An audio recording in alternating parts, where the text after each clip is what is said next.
साथियों, आज महापुरुष जीवन संदेश अभियान के अंतर्गत छत्रपति शिवाजी महाराज के जन्मदिन के मौके पर आज का ये कार्यक्रम आयोजित किया गया है। सारे देश भर में और खास तौर पर सारे महाराष्ट्र में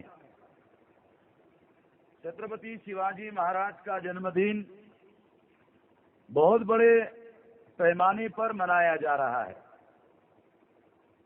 हम लोग भी अपने तौर तरीके से मनाने का प्रयास कर रहे हैं।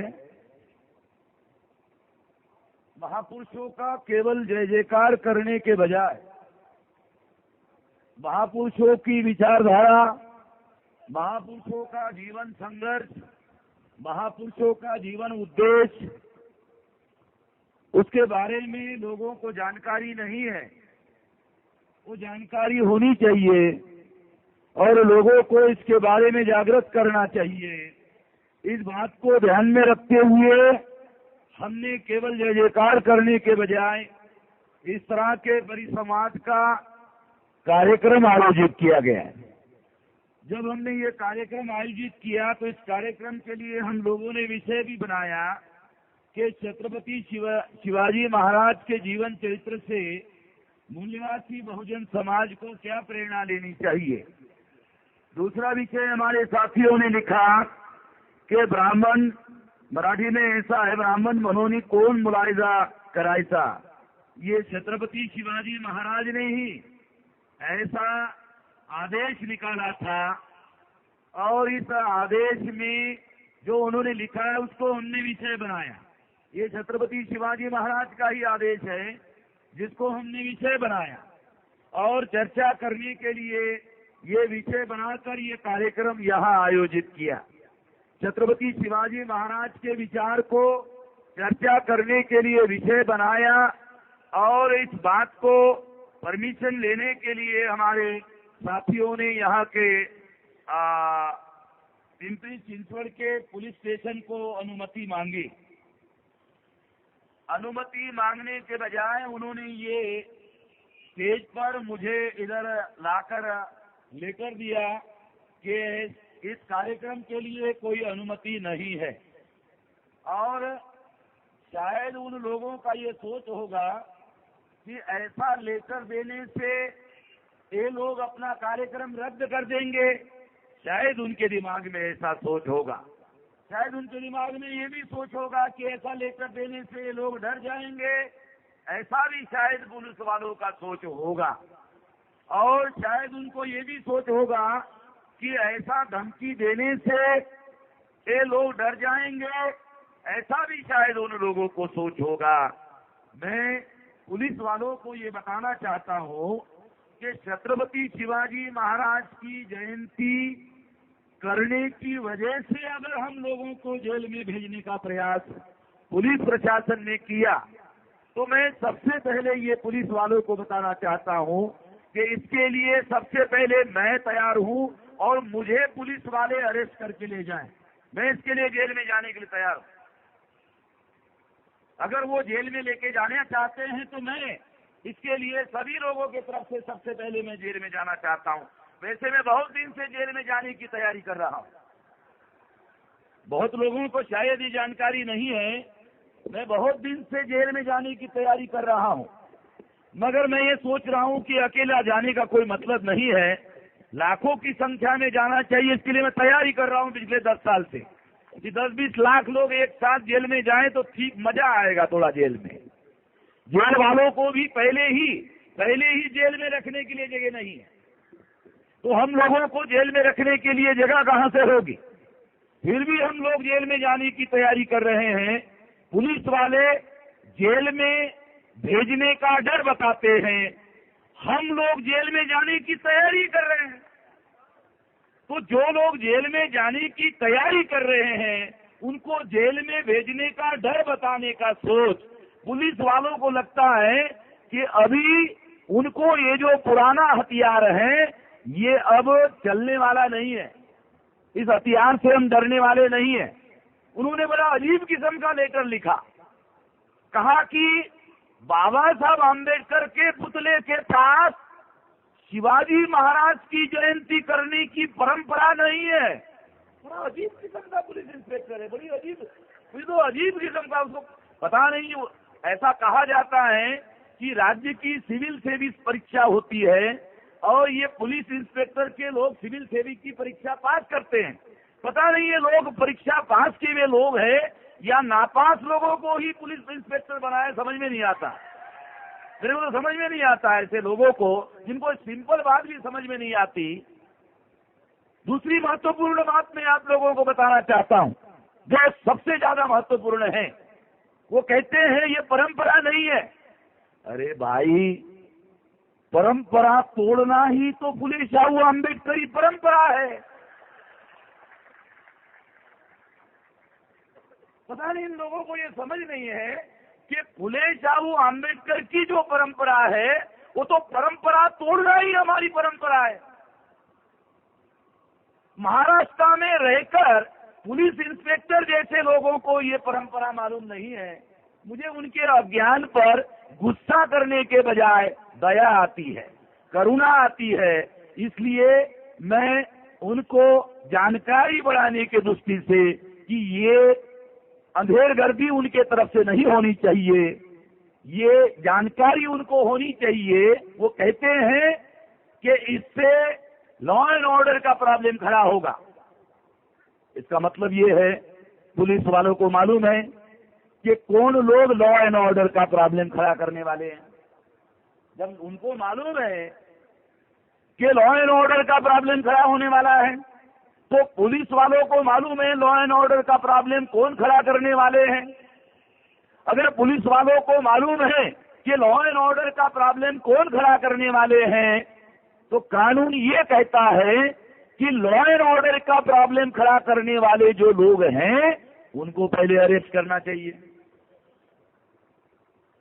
उनको अरेस्ट करने के बजाय जो लोग शांतिपूर्ण तरीके से अपना सम्मेलन कर रहे हैं, शांतिपूर्ण तरीके से अपना कार्यक्रम कर रहे हैं, शांतिपूर्ण तरीके से कुर्सियां डालकर बैठे हुए हैं और उनके हाथ में कोई हथियार भी नहीं है, और ऐसी स्थिति में अगर शांतिपूर्ण तरीके से सम्मेलन कर रहे हैं तो गड़बड़ी करने वाले लोगों को अरेस्ट करना चाहिए, ना कि शांतिपूर्ण तरीके से कार्यक्रम करने वालों को इस तरह से धमकी देने की जो बात है, ये किसी भी कानून की परंपरा में बैठने वाली बात नहीं है। साथियों, मैं पुलिस इंस्पेक्टर को भारत का संविधान का आर्टिकल 19 ये थोड़ा पढ़कर सुनाना चाहता हूं, ताकि मैं केवल इसलिए बताना चाहता हूं वो इंस्पेक्टर अज्ञानी है, वो इंस्पेक्टर अनाड़ी है। उसको भारत के संविधान में क्या लिखा है आर्टिकल 19 में, मैं थोड़ा आप लोगों को पढ़कर सुनाना चाहता हूं। ये भारत का संविधान है। इंस्पेक्टर को मालूम होना चाहिए, मगर मैं उनको ये बताना चाहता हूं मालूम नहीं होगा। काम ज्यादा होने की वजह से पढ़ने के लिए समय नहीं मिला होगा, इसलिए थोड़ा मैं उनको पढ़कर सुनाना चाहता हूं। उनका भी प्रबोधन होगा, जैसे आप लोगों का होगा, इंस्पेक्टर का भी हो जाएगा। तो आर्टिकल 19 ये भारत के संविधान का फंडामेंटल राइट है। फंडामेंटल राइट का मतलब होता है कि पुलिस इंस्पेक्टर तो छोड़ो, कोई आईपीएस अधिकारी है उसको भी नागरिकों के अधिकारों का अपहरण करने का अधिकार नहीं है। हाई कोर्ट और सुप्रीम कोर्ट को भी, जो बहुत बड़ी अथॉरिटी है, उनको भी नागरिकों के मौलिक अधिकारों का अपहरण करने का अधिकार नहीं है। इंदिरा गांधी ने 77 में इमरजेंसी लगाई थी, 77 में नहीं, इमरजेंसी लगाई थी। इमरजेंसी में संविधान के मौलिक अधिकारों को उन्होंने रोक दिया था। संविधान के मौलिक अधिकारों को उन्होंने रोक दिया था। भारत की जनता ने इंदिरा गांधी को सजा दी और प्रधानमंत्री पद से नीचे खींचा। मैं इंस्पेक्टर को ये याद दिलाना चाहता हूं कि उन्होंने धमकी देने वाला जो लेटर भेजा, मैं उसके खिलाफ में केस दायर करने वाला हूं, इंस्पेक्टर के खिलाफ। पूना में हमने कुलकर्णी के खिलाफ केस दायर किया हुआ है। वो माफी मांगने के लिए, एडवोकेट राहुल मखरे की तरह भाई खड़े हो जाओ, आपके पास वो कुलकर्णी माफी मांगने के लिए आ रहा है? आ रहा है। काल्पनिक बातें नहीं बोल रहा हूं मैं। जो भी अधिकारी संविधान के विरोध में जाकर कानून अपने हाथ में लेने की कोशिश करेगा, शायद अधिकारी को यह मालूम नहीं है कि कानून सबके लिए समान रूप से लागू है, इंस्पेक्टर के लिए भी और वामन मेश्राम के लिए भी। ये मैं भली बाती जानता हूं, बहुत बढ़िया तरीके से जानता हूं। कानून का सही तरीके से उपयोग कैसे करना चाहिए, शांतिपूर्ण तरीके से कैसे करना चाहिए। 24 अक्टूबर को लाखों लोग उधर हम लोगों ने दादूजी गोंदेव के पिछवाड़े पर लात मारने के लिए इकट्ठा किए थे। उसके बाद मैंने वहां लोगों को कहा था, बहुत सारे लोगों ने मुझे कहा था कि आप हमको वहां जाने की अनुमति दो। मैंने कहा 31 तारीख तक आपको वहां जाने की जरूरत नहीं है। मैं महानगर पालिका और प्रशासन के लोगों को 31 तारीख तक का समय देता हूं। 31 तारीख के पहले पहले वो दादूजी गोंदेव का क्या करे वो निर्धारित करे। 31 तारीख तक हमको उधर जाना ही नहीं है। लाखों लोगों के भीड़ के लोगों को मैंने कहा कि जाना ही नहीं है, एक आदमी भी उधर नहीं गया। शांतिपूर्ण तरीके से हमने कार्यक्रम किया और किसी भी एक भी व्यक्ति ने शांति का भंग नहीं होने दिया। और इसी वजह से 31 दिसंबर के पहले 27 दिसंबर को महानगर पालिका ने और पुलिस प्रशासन ने और सिविल एडमिनिस्ट्रेशन ने दादूजी गोंदेव के पैरों को काटकर नीचे से उसको वहां से हटा दिया।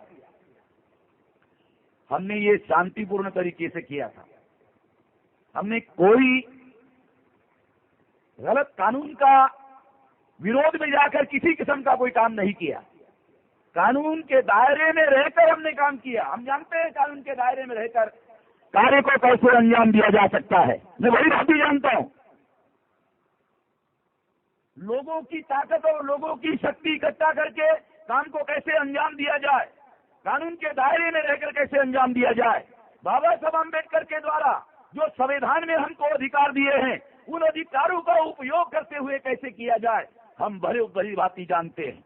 उसका उपयोग कैसे करना चाहिए वो भी जानते हैं।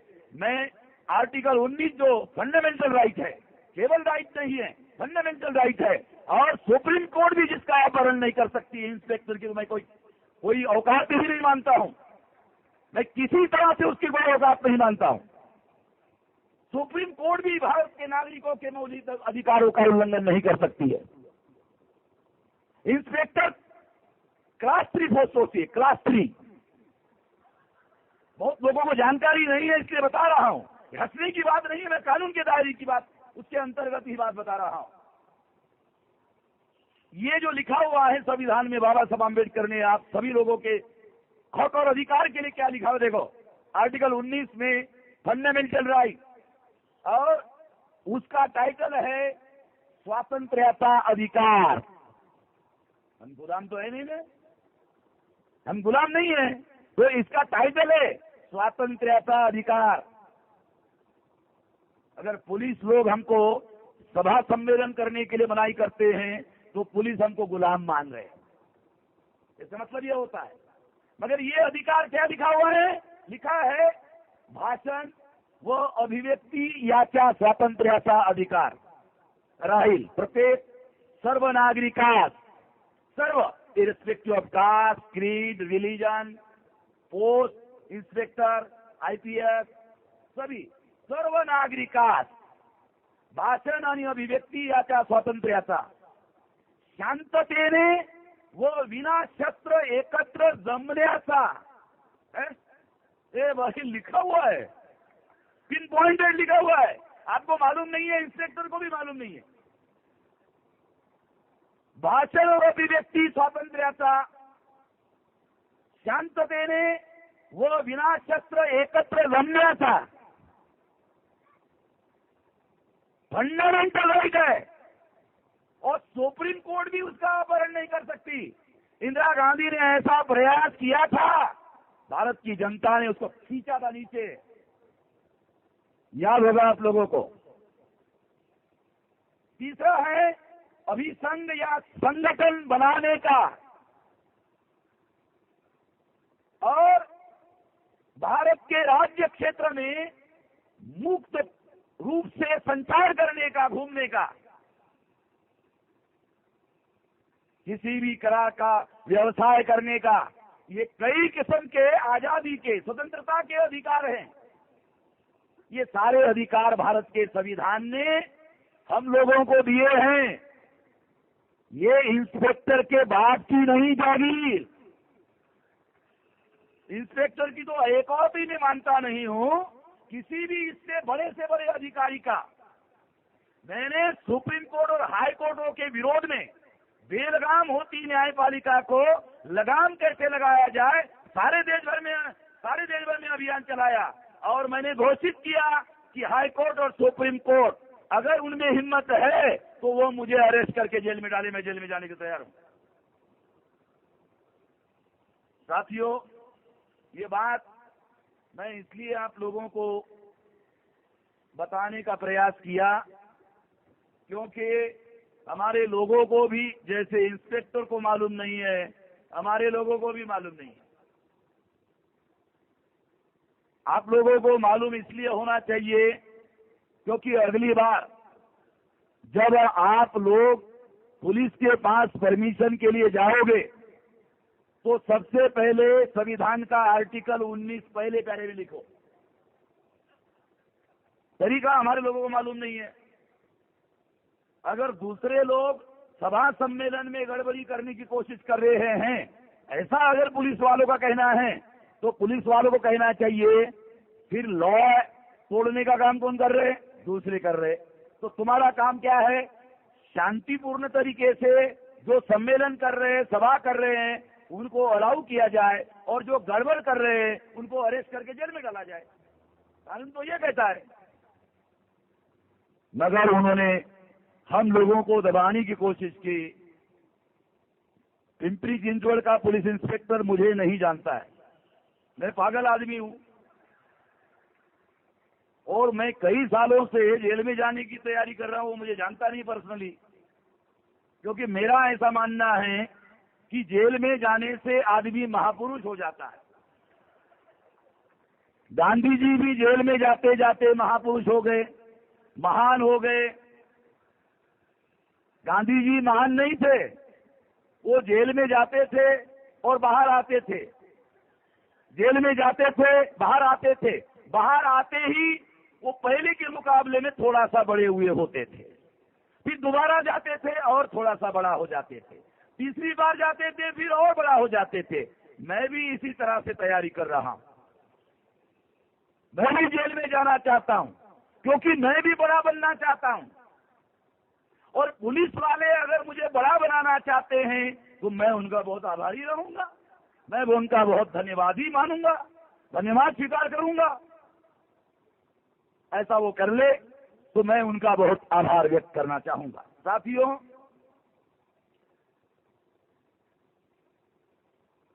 मारुति भास्कर यहां के नगर सेवक है। जब वो मेरे पास ये कार्यक्रम के लिए बोलने के लिए मुझे निमंत्रण देने के लिए आए तो मैंने पूछा कौन से पार्टी के हो?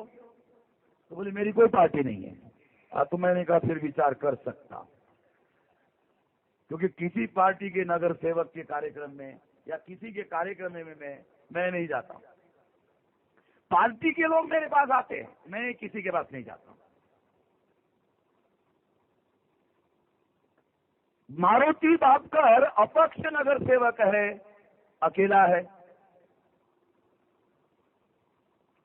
मारुति भास्कर को मैं ये अनुरोध करना चाहूंगा कि अपक्ष लोगों की आघाड़ी बनाओ, अपक्ष आघाड़ी। एक नगर सेवक चुनकर लाने के बजाय अपक्षों की ही आघाड़ी बनाओ और अकेले रहने के बजाय और लोग तैयार करो। हो सकता है इस सम्मेलन से कुछ लोग आप लोगों को मिल जाए और उससे आप लोगों की ताकत बढ़ेगी और जिन लोगों ने आपको ऐसा करने की कोशिश की, रोकने की कोशिश की, उनको आपकी ताकत का पता चलेगा। ऐसा आपको करना चाहिए भविष्य में। आप करते हैं या नहीं करते हैं वो आगे बात है, मगर ऐसा करना चाहिए, ऐसा मेरा आपको अनुरोध है। साथियों, विषय पर बहुत सारे लोगों ने बहुत सारी बातें कही है, समय भी बहुत ज्यादा हो गया है। मैं कुछ बातें आप लोगों को बताना चाहता हूं। साथियों, सबसे पहले तो ये जो विषय रखा हुआ है, उस विषय के बारे में आपको कुछ बातें छत्रपति शिवाजी महाराज की जो जीवन संघर्ष से प्रेरणा लेने की बात है, जो इतिहास से प्रेरणा लेने की बात है, जीवन संघर्ष से प्रेरणा लेने की बात है, उनके जीवन में जो बहुत महत्वपूर्ण घटनाएं हैं उनसे प्रेरणा लेने की बात है, मुझे लगता है वो सबसे महत्वपूर्ण बात है। मेरा ये भी मानना है कि ज्योतिराव फुले ने जो कई जातियों को, शूद्र और अतिशूद्र जातियों को इकट्ठा करने का जो विचार बनाया और उसको आधार बनाकर आंदोलन शुरू किया,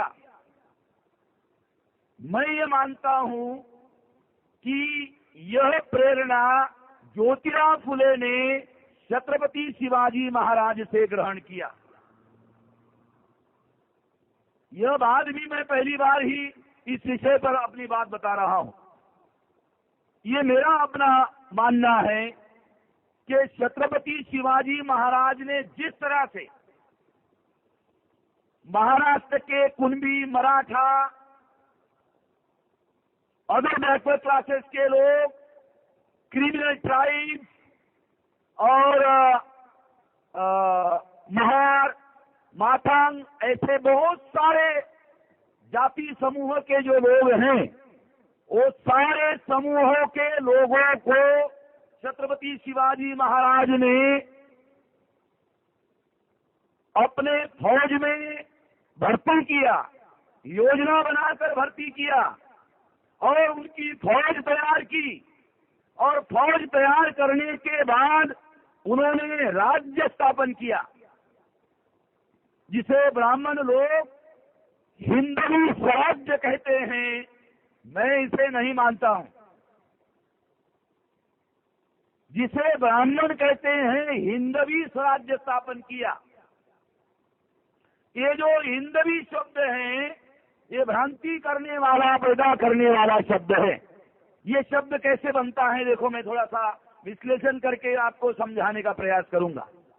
हिंदू, हिंद, हिंदवी, हिंदू, हिंद, हिंदवी, ये शब्द कैसे बनते हैं और शब्दों का बनाने का प्रयास कैसे, ब्राह्मण लोगों का दिमाग कैसे काम करता है। हिंदुओं का स्वराज्य, ऐसा वो लिख नहीं सकते थे, इसलिए उन्होंने चालाकी से क्या किया, हिंदू स्वराज्य लिखने के बजाय उन्होंने हिंदवी स्वराज्य लिखा।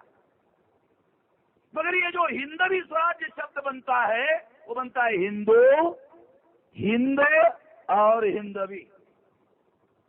अगर इतिहास लिखने वाले लोग, मैं इतिहासकार नहीं हूं, प्रतिमा इतिहासकार है और जाधव इतिहासकार है, मैं इतिहासकार नहीं, मैं तो प्रचारक हूं। इन लोगों की किताबें पढ़ता हूं, प्रतिमा की किताब पढ़ता हूं और दूसरे लोगों की किताबें पढ़ता हूं और उसका प्रचार करते रहता हूं। मैं तो प्रचारक हूं, हमारे महापुरुषों की विचारधारा का प्रचारक हूं। मैं सारे देश भर में प्रचार करते रहता हूं और क्योंकि मैं जानता हूं लोग, ज्यादातर लोग जय जयकार करते हैं, मूल विचारधारा का प्रचार ही नहीं करते हैं, इसलिए मैं प्रचार करने का कार्य शुरू किया है। तो ये बात इसलिए आप लोगों को बता रहा हूं कि ये जो शब्द आया हिंदवी, उसमें फौज शिवाजी महाराज ने स्थापन की, Maratha, Kunbi, OBC, criminal tribe, अछूत, महार, मातंग। देखो ये जो मैं कॉन्शियसली आप लोगों को बता रहा हूं, ये कोई काल्पनिक बातें नहीं है, हिस्टोरिकल बातें हैं।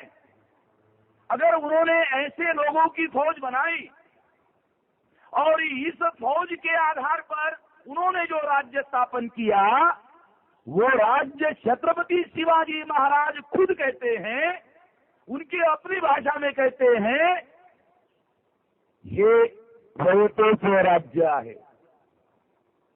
रयत शब्द का क्या अर्थ है? रयत शब्द का अर्थ होता